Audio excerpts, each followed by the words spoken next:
Hello, welcome to golden gleam academy. Golden gleam academy में आप सबका स्वागत है। हमारी एक सीरीज चल रही है, जिसके अंदर में हम राजेंद्र बलूंदी जी की बुक उत्तराखंड समग्र ज्ञान कोश इंग्लिश मीडियम के अंदर में डिस्कस कर रहे हैं। आज हमारा टॉपिक है origin of Himalaya. Origin of Himalayas को बेहतर ढंग से समझने के लिए आपको कुछ बेसिक चीज़ों को समझना पड़ेगा, तब आप ओरिजिन ऑफ हिमालयाज बेहतर ढंग से समझ पाएंगे। सबसे पहली टर्म आती है प्लेट्स, क्योंकि हिमालय फॉर्मेशन के अंदर में हिमालय का जो फॉर्मेशन हुआ है वो प्लेट्स के टकराने की वजह से हुआ है, इसलिए हमें प्लेट्स को समझना बहुत ज़रूरी है। प्लेट्स को समझने के लिए अर्थ की थोड़ी सी इंटरनल स्ट्रक्चर को समझना पड़ेगा। जब हम अपने अर्थ को देखते हैं, अगर ये मेरा अर्थ है, इस इमेज पर आइए, अगर ये अर्थ है, ये अर्थ सरफेस है, इसके ऊपर मैंने क्या बना दिया डिनोट करने के लिए, पेड़ बना दिया। इसके ऊपर की जो अर्थ की सबसे ऊपरी सतह होती है उसे कहा जाता है क्रस्ट। क्रस्ट के बाद थोड़ा और अर्थ के अंदर की तरफ जाएंगे, तब शुरू हो जाता है मेंटल, और मेंटल के थोड़ा और अंदर जाएंगे तो आपको अर्थ के सेंटर के अंदर में कोर मिलती है, एक लेयर। मैं केमिकल कंपोजिशन की बात कर रहा हूँ। अगर मैं केमिकली देखूं तो अर्थ को के इंटीरियर को हम तीन भागों में डिवाइड करते हैं, क्रस्ट, मेंटल और कोर। अब ये क्रस्ट जो है, ये दो तरीके की हो सकती है। अगर मैं छोटा सा समझूं कि ये अर्थ की सरफेस है, ये मैंने सरफेस बना दी, ये अर्थ की सरफेस है। इस सरफेस पर कहीं तो आपको लैंड मास दिखेगा और कहीं इसके ऊपर में आपको क्या देखने को मिलेगा, वाटर ओशियन देखने को मिलेगा। जिसके ऊपर लैंड मास है, पानी नहीं है, उस प्लेट को कहा जाता है कॉन्टिनेंटल क्रस्ट, और जिस प्लेट के ऊपर आपको पानी दिखाई देगा उसे कहा जाता है ओशियनिक क्रस्ट। ये क्रस्ट होती क्या है बेसिकली, अगर आप मैप के अंदर में देखेंगे तो ये जो ब्लू वाटर आपको दिख रहा है ये ओशियन है, और इसके नीचे वाली जो ये लेयर है ब्राउन में आपको दिख रही है, इसे बोला जाएगा ओशियनिक क्रस्ट। यहाँ आपको क्या देखने को मिल रहा है, कॉन्टिनेंट देखने को मिल रहा है, पानी नहीं है, तो इसके नीचे की जो ये लेयर है इसे बोला जाएगा कॉन्टिनेंटल क्रस्ट। तो जो क्रस्ट आपको देख रहे हैं, ये ब्राउन वाली सरफेस जो आपको यहाँ से ऊपर ऊपर आपको दिखाई दे रही है, ये क्या है, ये क्रस्ट है। इसके थोड़ा सा नीचे, जब क्रस्ट से नीचे आते हैं तो यहाँ से शुरू हो जाता है मेंटल पोर्शन। अब मेंटल पोर्शन की दो खासियत है। ये मेंटल पोर्शन के अंदर में आपको एक ऊपरी लेयर की मैं बात करूंगा, एक पोर्शन मिलेगा जो किस स्टेट में है, सॉलिड स्टेट में। एक पोर्शन आपको मिलेगा जो ना सॉलिड है ना लिक्विड है, एक प्लाज्मा टाइप मटेरियल का बना हुआ है। तो वो क्या है, एक फोर्थ स्टेट ऑफ मैटर आप समझिए कि बिल्कुल शहद जैसा गाढ़ा है। तो वो जो लेयर है, मतलब वो जो सेमी मोल्टन मटेरियल, ये सेमी सॉलिड कह सकते हैं, ये सेमी मोल्टन कह सकते हैं। सेमी मोल्टन मटेरियल आपको, ये सेमी सॉलिड लेयर आपको मिलती है, उसी लेयर को क्या कहा जाता है, एस्नोस्फेयर। अगर इस एस्नोस्फेयर को आप बेल्ट मैप के अंदर में देखें तो ये जो लेयर है, ये वाली, ये एस्नोस्फेयर की लेयर है। अर्थ का मेंटल का जो टॉप मोस्ट पोर्शन होता है, इस पोर्शन की बात कर रहे हैं। ये जो टॉप मोस्ट पोर्शन है ये भी किस लेयर के अंदर है, सॉलिड लेयर के अंदर है। इस लेयर से नीचे ही आपको एस्नोस्फेयर की लेयर देखने को मिलेगी। अब अपने वापस आ जाते हैं, एक बार समझ लेते हैं। क्रस्ट, हमने क्रस्ट देख ली, दो तरीके की क्रस्ट हो गई, ओशियनिक क्रस्ट और कॉन्टिनेंटल क्रस्ट। प्लस जो सॉलिड फॉर्म है, ये आपको क्रस्ट ओशियनिक हो या कॉन्टिनेंटल हो, ये आपको सॉलिड ही देखने को मिलेगी। तो चाहे मेंटल का पार्ट हो, चाहे क्रस्ट का पार्ट हो, वो पार्ट अर्थ का, अर्थ की टॉप सरफेस जो आपको सॉलिड पोजीशन में देखने को मिलती है, उसे कहा जाता है लिथोस्फीयर।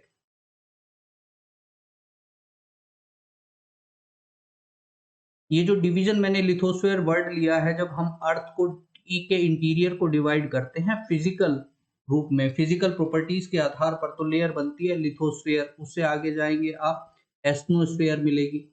एस्नोस्फीयर के बाद में आपको मिलेगी मीजोस्फीयर, देन आपको कोर मिलेगा। तो हमारी दो लेयर हो गई, एक लिथोस्फेयर। लिथोस्फेयर के अंदर में हमें क्या देखने को मिल रहा है, सॉलिड पोर्शन देखने को मिल रहा है, जिसके अंदर में क्रस्ट आ जाती है और प्लस सम पार्ट जो सॉलिड में है वो सम पार्ट आ जाता है मेंटल का। मेंटल पूरी कवर नहीं हो रही, इसकी एक छोटी सी पार्ट हो रहा है जो क्या है, सॉलिड है। तो यही बेसिकली हमारी क्या बन रही है, प्लेट बन रही है। इसे ही हम क्या कहते हैं, प्लेट बन कहते हैं। और ये प्लेट आपस में इसी एस्नोस्फेयर के ऊपर क्या कर रही है, फ्लोट कर रही है, तैर रही है या मूव कर रही है। अब यहाँ प्लेट देखिए, प्लेट कह दो या आप कह दो लिथोस्फेरिक प्लेट। लिथोस्फेरिक प्लेट क्यों कहा गया है इसे, कि ये अर्थ को अगर फिजिकल इंटीरियर को फिजिकल रूप में हम देखते हैं तो सॉलिड लेयर है, सॉलिड पार्ट है अर्थ की ऊपरी सतह का, तो इसे क्या कहा जाता है, लिथोस्फेरिक प्लेट भी कहा जाता है। ये पोर्शन है पूरा अर्थ क्रस्ट का। अर्थ क्रस्ट के अंदर में दोनों पार्ट हमारे आ जाते हैं, ओशियनिक क्रस्ट भी आ गई और कॉन्टिनेंट क्रस्ट भी आ गई, प्लस इसमें कुछ पार्ट कवर्ड होता है अपर मेंटल का हमारा। जो ये दोनों ही जो सॉलिड पोर्शन है that is floating over this atmosphere bed. अब इससे हो क्या रहा है, यहाँ पे थोड़ा सा समझिए, नीचे ग्राफ में बताते हैं। नीचे वाली इमेज में जब आप आएंगे तो यहाँ देखेंगे, मैं छोटी सी एक प्लेट का हिस्सा ये है, एक प्लेट का हिस्सा ये है, एक प्लेट का हिस्सा ये है। ये तीन प्लेट मैंने आपको बनाई। ये बेसिकली अगर मैंने प्लेट कहा है इसे, तो इसके अंदर में क्या हो गया, लिथोस्फेरिक प्लेट है, यानी कि इसके अंदर में आपको क्रस्ट देखने को मिलेगी और सम पार्ट ऑफ मेंटल देखने को मिलेगा। यहाँ पे मैंने आपके डिनोटेशन के लिए क्या बना दिया कि ये सरफेस ऊपर की तरफ। अब इसके नीचे क्या है, एस्नोस्फेयर है। एस्नोस्फेयर में क्या होगा, ये तो ऊपर वाला पोर्शन सॉलिड है, लेकिन एस्नोस्फेयर सेमी सॉलिड है, वहां आपको शहद टाइप मटेरियल देखने को मिलेगा, यानी कि जो वहां के मैटर की पोजीशन होगी वो इतना गाढ़ा होगा फिजिकल रूप में अगर देखें तो जैसे शहद है, सॉलिड फॉर्म में नहीं होगा। इसके अंदर में जो यहाँ पे क्या भरा हुआ है, ये मैग्मा भरा हुआ है, बिल्कुल आप इसे देख सकते हैं। अब ये यहाँ पर दो चीजें हैं, यहाँ पर एक तो जो टेम्परेचर की पोजीशन है, टेम्परेचर बहुत ज्यादा है। टेम्परेचर यहाँ ज्यादा क्यों है, क्योंकि यहाँ रेडियो एक्टिव एलिमेंट्स हैं जो क्या कर रहे हैं, यहाँ पे एनर्जी प्रोड्यूस कर रहे हैं और यहाँ का टेम्परेचर क्या कर रहे हैं, इंक्रीज कर रहे हैं। तो यह भी ये एक रीजन बनता है कि यहाँ पे जो मटेरियल मिलता है वो सॉलिड फॉर्म में नहीं मिलता।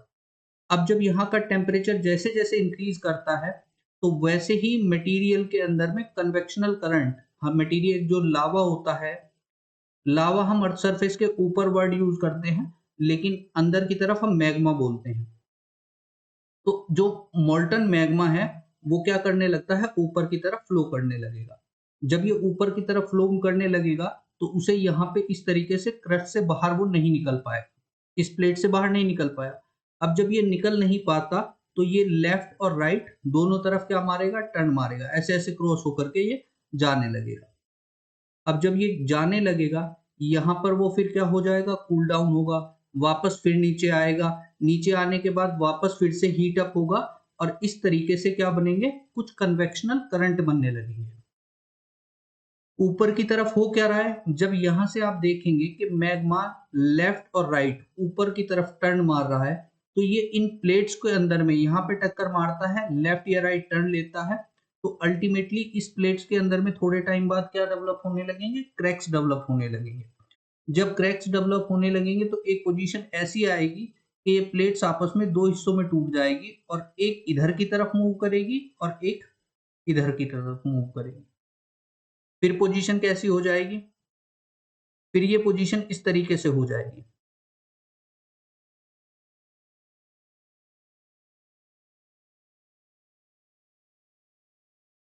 ये प्लेट इधर की तरफ मूव कर रही है, ये प्लेट इधर की तरफ मूव कर रही है। रीजन मूवमेंट का क्या था, यहाँ पर मैग्मा ऊपर की तरफ आ रहा है, ऐसे पुश कर रहा है, यहाँ पे मैग्मा ऊपर की तरफ आ रहा है, ऐसे पुश कर रहा है, जिसकी वजह से क्या हो रहा है, प्लेट्स आपस में क्रैक्स होती हैं।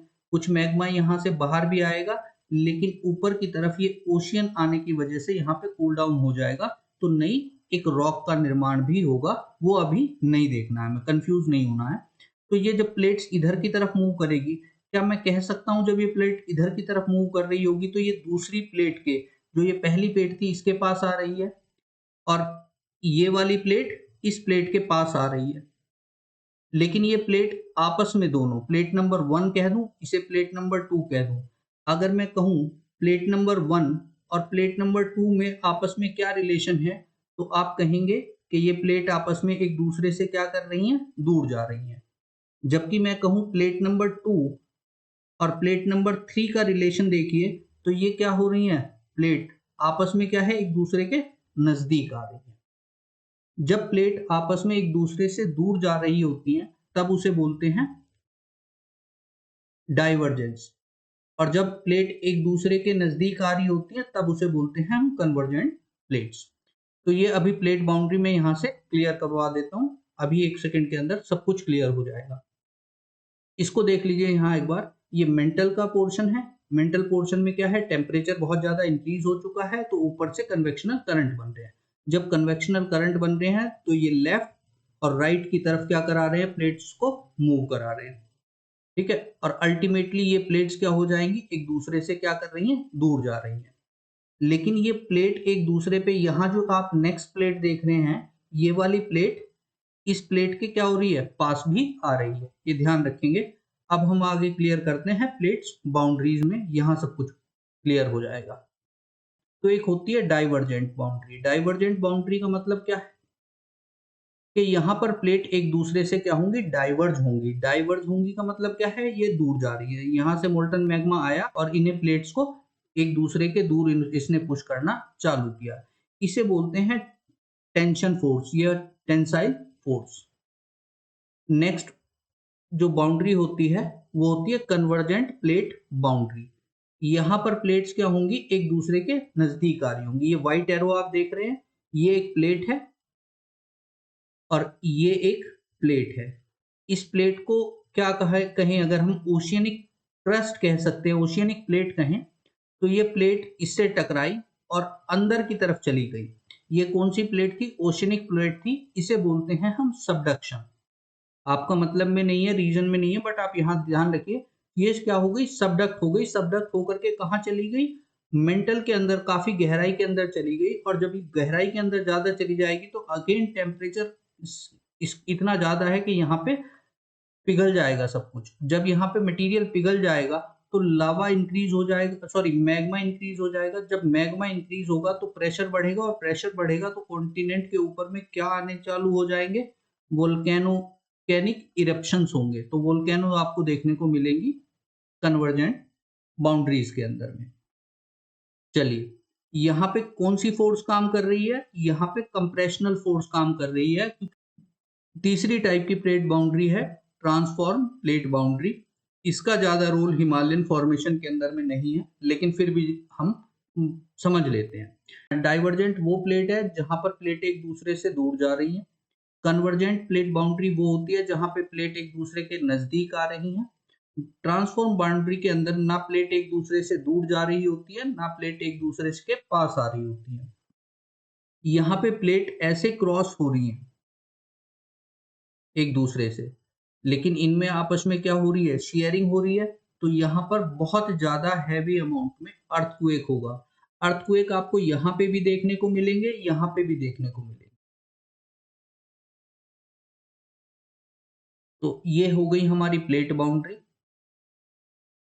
हिमालय का फॉर्मेशन जो हुआ है, वो कन्वर्जेंट में हुआ है। बाकी इसके अलावा बाकी चीजें हम अभी डिस्कस कर लेंगे थोड़ी देर के अंदर। नेक्स्ट आप देखिए movements of Indian plate. Indian plates का मूवमेंट किस तरीके से हुआ है। Around 250 million year ago, 250 million year ago की अगर बात करते हैं, तो इस टाइम पर जो, उस समय पर जो अर्थ था का पूरा लैंड मास एक जगह इकट्ठा था, जिसे हमने क्या कह दिया, पेंजिया कह दिया। इट इज सराउंडेड बाय अ सी, जिसे हमने कहा पेंथलासा। पेंथलासा कहा। कुछ टाइम बाद 200 मिलियन ईयर एगो ये क्या होता है, टूटना शुरू हो जाता है और दो पार्ट में डिवाइड हो जाता है। जो नदन पार्ट है, हमने उसे बोला लोरेशिया। ये लोरेशिया कहीं कहीं आपको अंगारा लैंड भी देखने को मिलेगा, तो ये नदन पोर्शन है। उसके बाद दूसरा सदर्न पोर्शन को कहा गया गोंडवाना लैंड, और इसी गोंडवाना लैंड का पार्ट बना इंडिया। कुछ टाइम बाद क्या हुआ, ये प्लेट्स आपस में टूट गई, और टूटने के बाद क्या हुआ, इनका प्लेटों के अंदर मूवमेंट शुरू हो जाता है, और आहिस्ता आहिस्ता ये अपनी प्रेजेंट फॉर्म लेता है, जहां पे आज के हम 7 कॉन्टिनेंट मैप के अंदर में देखते हैं। अभी यहाँ पे इंडियन प्लेट मूवमेंट की हम बात करते हैं कि इंडियन प्लेट अगर यहाँ पे देखें तो ये क्या है, इंडियन प्लेट है। इंडियन प्लेट पहले अगर आप इसे गौर करेंगे तो ये किस पार्ट में थी, सदर्न हेमिस्फेयर में थी, और इसने अपनी जर्नी नॉर्थवर्ड शिफ्ट की, और ये नॉर्थ में जा करके किससे टकराई है, यूरेशियन प्लेट से टकराई है। तो इसका मूवमेंट किस तरीके से हुआ ये यहाँ दिखाया गया है। सबसे पहले इंडियन लैंडमास जो था वो लैंडमास सदर्न प्लेट्स के अंदर था, फिर इसने अपनी जर्नी क्या की, नॉर्थवर्ड शिफ्ट की, और ऊपर में इसे क्या देखने को मिलती है, यूरेशियन प्लेट देखने को मिलती है। अब आप अच्छे से समझ गए होंगे कि ये प्लेट्स मूव क्यों कर रही हैं, क्योंकि अंदर का मैग्मा क्या कर रहा है, इन्हें फोर्स कर रहा है मूवमेंट कराने के लिए। और जब ये यूरेशियन प्लेट के साथ आई तो एक पॉइंट ऐसा आया जहां पर ये यूरेशियन प्लेट से क्या हो गई, टकरा गई। उसी से निर्माण हुआ है हमारे हिमालयाज का। अब हम देखेंगे कि ये कन्वर्जेंस किस तरीके से हुआ, या प्लेट माउंटेन किस तरीके से बने हैं। तो उसके लिए आप थोड़ा सा हल्की सी और चीजें देखिए। ये यूरेशियन प्लेट है और ये इंडियन प्लेट है। ये इमेज मैंने इस वजह से लगाई है कि आपको लगता होगा, अगर कहीं आप कंफ्यूज ना हो जाए, कि इंडियन प्लेट केवल इंडिया का पेनिनसुला का पार्ट ही नहीं है, बल्कि इंडियन ओशियन के भी कुछ पार्ट को इंडियन प्लेट ने क्या किया हुआ है, कवर किया हुआ है। इंडियन पार्ट के साउथ में आप देखेंगे तो आपको क्या देखने को मिलेगी, ऑस्ट्रेलियन प्लेट देखने को मिलेगी। तो इसका जो इंडियन ओशियन वाला पार्ट है उसका कुछ हिस्सा है, बहुत हद तक वो किसके अंदर में आता है, इंडियन प्लेट के अंदर में ही कवर्ड होता है। अब ये यूरेशियन प्लेट के अंदर में क्या हुआ है, धंसता चला गया है मूवमेंट की वजह से। इसी से हमारा निर्माण हुआ है हिमालयन रीजन का। हिमालय है फोल्ड माउंटेन। अब ये समझना पड़ेगा कि ये फोल्ड माउंटेन होते क्या। यहां पर एज्यूम कीजिए ये एक कॉन्टिनेंटल प्लेट है और ये भी दूसरी प्लेट है जो कॉन्टिनेंटल प्लेट है। इन दोनों प्लेट के बीच में आपको क्या देखने को मिल रही है, ओशियनिक प्लेट देखने को मिलती है, यानी कि इसके ऊपर में क्या है, सी है। तो ये ओशियनिक प्लेट है।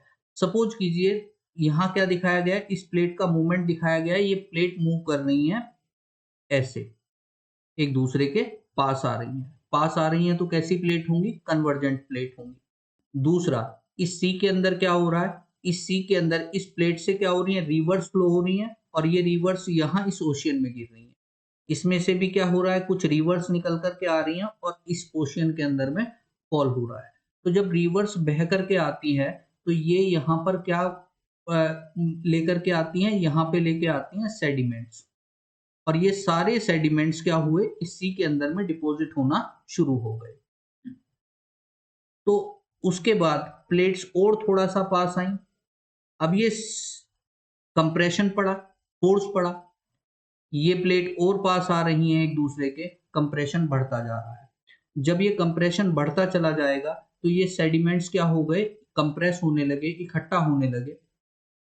उसके बाद ये प्लेट्स और नजदीक आ गई। अब कंप्रेशन और बढ़ता चला गया प्लेट्स की वजह से, और ये सेडिमेंट्स इकट्ठा होते होते होते होते ये फोल्ड होना शुरू हो गए, और इन्हीं के फोल्ड से जो निर्माण हुआ ऊपर पीक्स का, माउंटेन का, उन्हें ही कहा जाता है फोल्ड माउंटेन।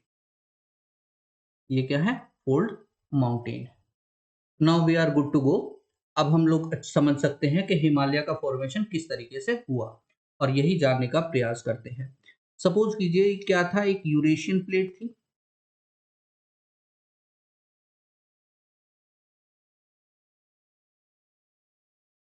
ये एक यूरेशियन प्लेट थी, ये इंडियन प्लेट है, और ये क्या हो रही है, आपस में एक दूसरे के पास आ रही है। ये इंडियन प्लेट है, इसी के बीच में एक प्लेट थी, ये क्या है, ओशियन है, और ये ओशियनिक प्लेट थी, इनके बीच में ओशियन था, उसे कहा गया तैथियस सी। तैथियस सी जो इंडियन ओशियन और यूरेशियन प्लेट के बीच में था, उसके अंदर इसमें रिवर फ्लो की, और रिवर्स ने यहाँ पे क्या इकट्ठे करने चालू कर दिए, सेडिमेंट्स इकट्ठे चालू कर दिए। जब ये प्लेट्स आपस में कन्वर्ज होती गई, कंप्रेशन लगा, फोर्सेस लगी, तो ये सेडिमेंट्स क्या होने लगे, फोल्ड होने लगे। यहाँ पर क्या होता है, दो बार कन्वर्जेंस होता है। पहला कन्वर्जेंस होता है यूरेशियन प्लेट का, इस प्लेट के साथ, टेथियस सी की प्लेट के साथ कन्वर्जेंस हुआ। जब इन दो प्लेट का कन्वर्जेंस हुआ तो हमको फॉर्मेशन देखने को मिलती है ट्रांस हिमालयाज की। ट्रांस हिमालयाज आपको देखने को मिल जाएंगे। उसके बाद टेथियस सी की प्लेट क्या हो गई, ओशियनिक प्लेट होने की वजह से ये सबडक्ट कर गई, अंदर मेंटल मैग्मा गया, ये सी के अंदर सबडक्ट कर गई और खत्म हो गई। आज के टाइम पीरियड में ये प्लेट देखने को नहीं मिलती है। सेकेंड टाइप बार फिर कन्वर्जेंस होता है, और इस बार यूरेशियन प्लेट का कन्वर्जेंस किस प्लेट के साथ होता है, इंडियन प्लेट के साथ होता है। और इस कन्वर्जेंस की वजह से आपको क्या देखने को मिलता है, हिमालयाज का फॉर्मेशन देखने को मिलता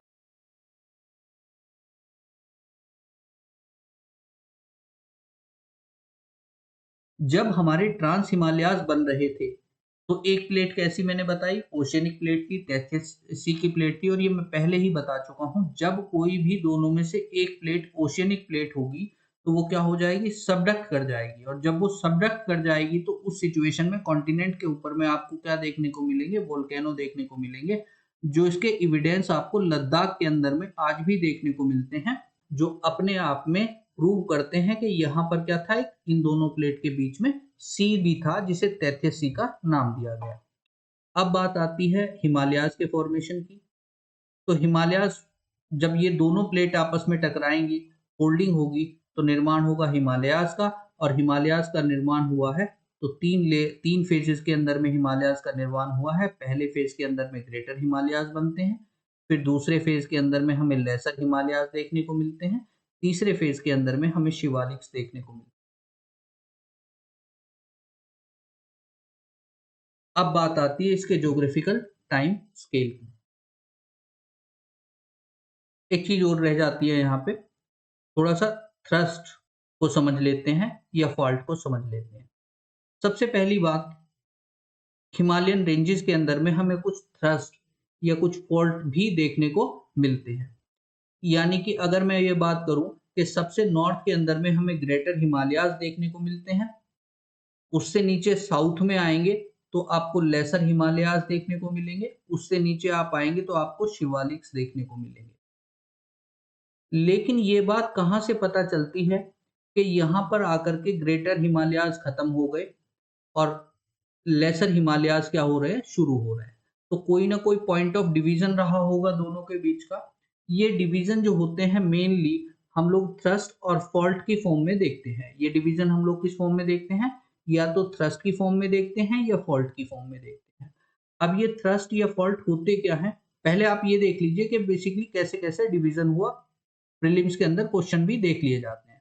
सबसे पहले आप ऊपर की लेयर ट्रांस हिमालय को देखते हैं, ट्रांस हिमालय को देखते हैं, फिर हमारा आता है ग्रेटर हिमालय। ट्रांस हिमालयाज और ग्रेटर हिमालयाज को सेपरेट करता ITSZ, Indus Tsangpo suture zone. उसके बाद आप नीचे देखते हैं ग्रेटर हिमालय और लेसर हिमालय, इसके बीच में आता है मेन सेंट्रल थ्रस्ट। फिर हमारा शिवालिक हो जाता है, जिसे आउटर हिमालय भी कहते हैं। इसके और लेसर हिमालय के बीच में आपको मिलता है मेन बाउंड्री फॉल्ट। उसके बाद साउथ में, शिवालिक के साउथ में आपको इंडो गैंगेटिक प्लेन्स देखने को मिलते हैं। इंडो गैंगेटिक प्लेन और शिवालिक के बीच में हम देखते हैं हिमालयन फ्रंटल फॉल्ट को। तो ये कुछ डिवीजन है जिससे हमें ये बात पता चलती है कि कहाँ से एक रीजन होता है और कहाँ पर एक रीजन खत्म होता है। अब थोड़ी सी बात समझिए, थ्रस्ट और फॉल्ट के अंदर में डिफरेंस क्या है, what is difference between thrust and fault. दो प्लेट्स हैं, प्लेट्स के अंदर कोई भी दरार आ जाएगी तो हम उसे क्या कह देंगे, फॉल्ट कह देंगे। ये दरारें कब आ रही हैं, प्लेट्स के अंदर में, चाहे कन्वर्जेंट बाउंड्री हो, चाहे डाइवर्जेंस हो रहा हो, चाहे ट्रांसफॉर्म बाउंड्री हो, वहां पर अगर दरारें पड़ेंगी तो हम उसे फॉल्ट कहेंगे। लेकिन अगर एक प्लेट, एक रॉक है, ये सपोज करिए एक रॉक है और ये रॉक दूसरी रॉक है, लेकिन अगर ये रॉक एक दूसरे के ऊपर नीचे आ जाती हैं, प्लेसमेंट हो जाता है, तो हम उसे क्या बोलते हैं? थ्रस्ट बोलते हैं।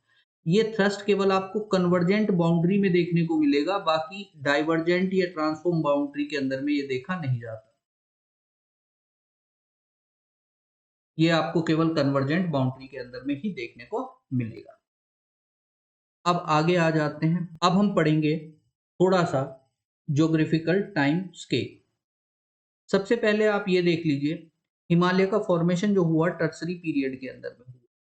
टर्सरी पीरियड का जो टाइम पीरियड माना जाता है, वो माना जाता है ये 65 मिलियन ईयर एगो से लेकर के ये टाइम पीरियड माना जाता है 2 मिलियन ईयर एगो का। ये टर्सरी पीरियड का टाइम पीरियड है। 60 million, more than 60 million year ago का ये टाइम पीरियड है। तो इसे छोटे-छोटे इपोक में बाँटा जाता है। सबसे पहला आता है पैलियोसीन का फेज़। ये पैलियोसीन का जो फेज़ है, इस फेज़ को ये कहा जाता है कि ये 65 से 66 से 56 मिलियन ईयर एगो। अगर आप देखते हैं तो 10 साल, 10 मिलियन ईयर का डिफरेंस यहाँ पे आपको देखने को मिलेगा। 10 सालों का फेज़ है। फिर ये फेज आता है सेकंड फेज इयोसीन का। इयोसीन में आपको नेक्स्ट 20 ईयर्स देखने को मिल जाएंगे, यानी कि आप 55-56 पकड़ लीजिए, 34-35 तक, क्या मिलियन ईयर एगो तक रफली आपको क्या देखने को मिलेगा? इयोसीन का टाइम पीरियड देखने को मिलेगा। फिर पीरियड आता है ओलिगोसीन। ओलिगोसीन पीरियड के अंदर में आपको 35 से 25 आप मान लीजिए, यानी कि 10 सालों का डिफरेंस। फिर पीरियड आता है मायोसीन, और यहाँ पर भी आपको लगभग 20 इयर्स का टाइम पीरियड, आप 25 से 5 मान लीजिए तो भी चलेगा, कोई ऐसा हार्ड फास्ट नहीं है। अल्टीमेटली ये पीरियड है मायोसीन का। फिर लास्ट इसका जो इपोक होता है उसे बोलते हैं प्लायोसीन, और प्लायोसीन का time period 5 million year ago से 2 मिलियन ईयर एगो है। आप पॉइंट मतलब आसपास भी रहते हैं तो ये एक्सेप्टेबल है। तो टर्सरी पीरियड को हमने 5 पीरियड में डिवाइड किया: प्लायोसीन, इयोसीन, ओलिगोसीन, मायोसीन और प्लायोसीन।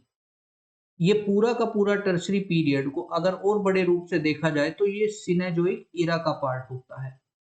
अब हम पूरा ये टाइम टेबल तो पढ़ नहीं रहे हैं, फिलहाल आप अपने मतलब की बात करें तो हमारा टाइम पीरियड क्या है? टर्सरी पीरियड है। और टर्सरी पीरियड के अंदर में टर्सरी पीरियड को 5 इपोक के अंदर में बांटा गया है, जिनके अंदर में फॉर्मेशन ऑफ हिमालयाज हम पढ़ते हैं। जो प्लियोसीन पीरियड है, यहाँ पे जो निर्माण हुआ है, यहाँ पे निर्माण हुआ है ट्रांस हिमालयाज का, यानी कि जो फर्स्ट कन्वर्जेंस हुआ यूरेशियन प्लेट का तेथियस सी की प्लेट के साथ, वो इसी 10 मिलियन ईयर एगो के बीच बीच में हुआ है। उसके बाद आप पढ़ते हो इयोसीन। यहाँ पे फॉर्मेशन जो हुआ है, यहाँ पे फॉर्मेशन हुआ है ग्रेटर हिमालयाज का। उसके बाद यहाँ पर मायोसीन पीरियड के अंदर में आपको देखने को मिलते हैं लेसर हिमालयाज।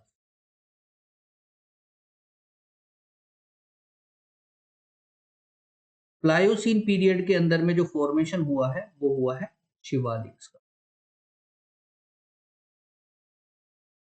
तो ये यहाँ पर फॉर्मेशन की बात हो जाती है टाइम पीरियड की। प्लायोसीन पीरियड के बाद जो टर्सरी पीरियड एंड हो जाता है, उसके बाद शुरू होता है क्वाटरनरी पीरियड। क्वाटरनरी पीरियड आज तक चल रहा है। इसे दो इपोक के अंदर में बांटा गया है, एक प्लीस्टोसीन और दूसरा होलोसीन। होलोसीन क्या है? 10,000 ईयर एगो से प्रेजेंट का एरिया है, यानी कि इस टाइम पीरियड के अंदर में, अगर ये वो टाइम पीरियड है जहां से मॉडर्न मैन देखने को मिलता है। प्लीस्टोसीन क्या है? 2 मिलियन ईयर एगो से 10,000 साल के बीच का जो टाइम पीरियड है वो प्लीस्टोसीन पीरियड है। और इस रीजन के अंदर में, इस टाइम पीरियड के अंदर में हमें देखने को मिलता है तराई और भाबर का फॉर्मेशन।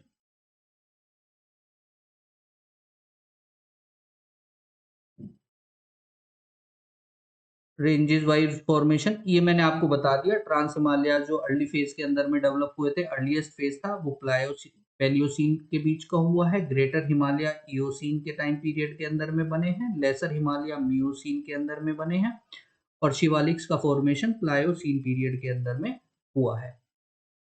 कवर कर चुके हैं। इसके बाद आ जाते हैं हम ओरिजिन ऑफ हिमालयाज पे। यहाँ से आपको टेक्स्ट मिलता है राजेंद्र बलौंदी जी। मैंने आपको पिछली क्लास के अंदर में भी ये बताया था कि जो हम कवर कर रहे हैं वो राजेंद्र बलौंदी जी से एक्स्ट्रा ही है। राजेंद्र बलौंदी जी तो 100% कवर्ड है, there is no doubt about it. According to geographers Suess, Burrard, Wadia, Himalayas कैसे माउंटेन है? फोल्ड माउंटेन है। हम आराम से देख चुके हैं कि हिमालय का निर्माण किस वजह से हुआ है, due to convergence of plates की वजह से हुआ है, और उसमें फोल्डिंग हुई है, तब जाके सेडिमेंट्स ऊपर उठे हैं। इनका निर्माण जो हुआ है वो किस पीरियड के अंदर में हुआ है? टर्शरी पीरियड के अंदर में हुआ है। हमने अलग अलग डिवीजन भी देख लिया। एक टाइम था जब तैथियस सी एग्जिस्ट करता था और उसकी लोकेशन थी अंगारा लैंड नॉर्थ में था, गोंडवाना लैंड साउथ में था। अंगारा लैंड को ही क्या कहा गया? लॉरेशिया कहा गया। तो उसके बीच में क्या थे? मिलियंस ऑफ ईयर के अंदर में इस तैथियस सी के अंदर में सेडिमेंट्स एक्यूमुलेट होना शुरू होते हैं। यहाँ पर बहुत ज्यादा सेडिमेंट्स इकट्ठे होते हैं और 6000 मीटर थिक लेयर डेवलप हो जाती है सेडिमेंट्स की। यानी कि ये क्या कह रहे हैं? लगभग कह रहे हैं मोर देन 6 किलोमीटर की लेयर आपको सेडिमेंट्स की देखने को मिलती है। एक फोर्स क्रिएट होता है नॉर्थ की तरफ और वो सेडिमेंट्स को ऊपर की तरफ धकेलता है। ये जो सदर्न ब्लॉक था गोंडवाना लैंड, ये काफी स्टेबल था और काफी रिजिड था, जिसकी वजह से सेडिमेंट नीचे की तरफ ना होकर के ऊपर की तरफ ही फोर्स होते रहे, जिसकी वजह से आपको क्या देखने को मिली? कंप्रेशन देखने को मिला। तो फोल्ड हो गए सेडिमेंट्स। फोल्ड होने के बाद वो क्या होना शुरू हो गए? अपलिफ्ट होना शुरू हो गए। स्टेज ऑफ फॉर्मेशन है। इन्हीं फोल्डिंग और अपलिफ्टमेंट की वजह से क्या हुआ है? Formation of Himalaya. Formation of Himalayas के अंदर में पहला पीरियड इयोसीन इपोक है, विच fall in the tertiary period. Eocene के अंदर में यहाँ पे क्या निर्माण हुआ है? हमारा मेन हिमालयाज या ग्रेटर हिमालयाज का निर्माण हुआ है। क्योंकि हम लोग ओरिजिन ऑफ हिमालयाज पढ़ रहे हैं तो ट्रांस हिमालय इन्होंने कवर नहीं किया, बट फिर भी हम लोग इसे कवर कर चुके हैं कि ट्रांस हिमालय पैलियोसीन इपोक के अंदर में क्या हुआ? फॉर्म हो चुका है। मायोसीन पीरियड के अंदर में आपको, मायोसीन इपोक के अंदर में आपको क्या देखने को मिलता है? लेसर हिमालयाज का फॉर्मेशन देखने को मिलता है। और प्लायोसीन पीरियड के अंदर में देखेंगे कि आपको शिवालिक रेंजेस का फॉर्मेशन होता हुआ दिखाई देगा। तो ये हमने कवर कर लिया। इसी प्लीस्टोसीन पीरियड के इपोक के अंदर में ही मैंने आपको क्या बताया है? तराई रीजन और भाबर रीजन भी हमारा का फॉर्मेशन भी इसी टाइम पीरियड के अंदर में हुआ है। शिवालिक्स को हम लोग क्या कहते हैं? आउटर हिमालयाज भी कहा जाता है। इसमें कोई दिक्कत नहीं है, सब लोग आराम से समझते हैं। जो फास्ट फ्लोइंग रिवर्स हैं वो अपने साथ क्या लेकर के आती है? सेडिमेंट्स लेकर के आती हैं और उसे डिपॉजिट कर देती हैं ट्रफ के अंदर। ये ट्रफ वर्ड क्या है? बेसिकली ट्रफ वर्ड होता है डिप्रेशन, एक गड्ढा है, ठीक है। तो जो मतलब ऊपर हिमालय, ग्रेटर हिमालय या मिडल हिमालय से जो रिवर फ्लो करके आ रही है, उसने शिवालिक्स के जो गड्ढे हैं उनके बीच में क्या हुआ? सेडिमेंट्स डिपॉजिट किए, तो इसे शिवालिक ट्रफ भी कहा जाता है। चलिए, यहाँ पर आपको क्या देखने को मिलेंगे? फॉसिल्स देखने को मिलते हैं शिवालिक्स की रॉक के अंदर, और पहले फॉसिल्स हरिद्वार के अंदर में 1939 के अंदर में खोजे गए थे। ये एक फैक्चुअल डेटा है। अब बात करते हैं तराई और भाबर रीजन की। भाबर रीजन क्या है? भाबर रीजन आपको देखने को मिलता है सबसे पहले हमारे ट्रांस हिमालयाज हो गए। ट्रांस हिमालय के बाद में हमें ग्रेटर हिमालयाज, मिडल हिमालयाज या लेसर हिमालय या शिवालिक्स देखने को मिलते हैं। शिवालिक्स के बाद में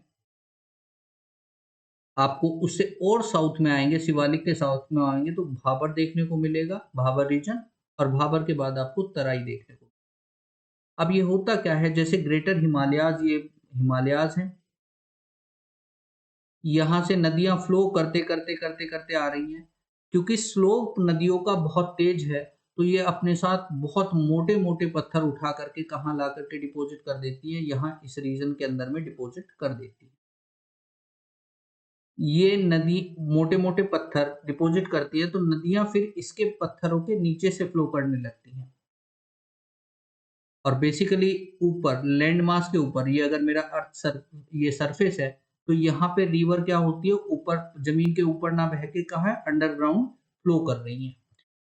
इस रीजन को कहा जाता है भाबर रीजन। उसके बाद ये पत्थर खत्म हो जाते हैं, स्लोप इन्हें आसान मिल जाता है रिवर को, तो ये रिवर ऊपर निकलती है। इस पोर्शन को कहा जाता है तराई रीजन। तो ये देख लेते हैं।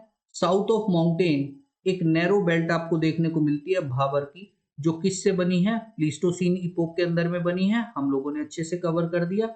इसके अंदर मोटे मोटे पत्थर हैं, स्टोन्स हैं और कोरस सैंड है, मोटी मिट्टी इसके अंदर देखने को मिलती है।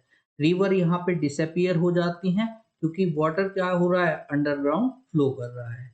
इसके और नीचे जाएंगे तो आपको क्या देखने को मिलता है, तराई रीजन देखने को मिलता है। और तराई यहाँ पर रिवर क्या होती हैं, रीअपियर हो जाती हैं सरफेस के ऊपर। ये तराई रीजन जो होता है एक मार्शी लैंड होता है, दलदली सिचुएशन यहाँ पे देखने को मिलती है, एबंडेंस। इस रीजन के अंदर में आपको बहुत ज्यादा नेचुरल वेजिटेशन देखने को मिलेगी। यहाँ तराई रीजन में मोटे पत्थर देखने को नहीं मिलते, बल्कि सेडिमेंट्स कैसे हो जाते हैं, फाइन सेडिमेंट्स हो जाते हैं। और यहाँ का जो ग्राउंड लेवल होता है रफ नहीं होता, एक तरीके से आपको प्लेन सरफेस देखने को मिलती है। एक लेवल ग्राउंड यहाँ पर होता है, उबड़ खाबड़ नहीं होती। दोनों ही भाबर और तराई किससे बने हुए हैं, सेडिमेंट से बने हुए हैं। जो कौन लेकर के आई है, रिवर अपने साथ लेकर के आई है। उन्हें हम लोग बोलते हैं, जो रिवर अपने साथ सेडिमेंट लेकर के आई हैं, एलुवियल डिपॉजिट्स बोलते हैं। तो that is all for the day. Hope you like the session. Take care, bye bye, good day. फिर मिलते हैं।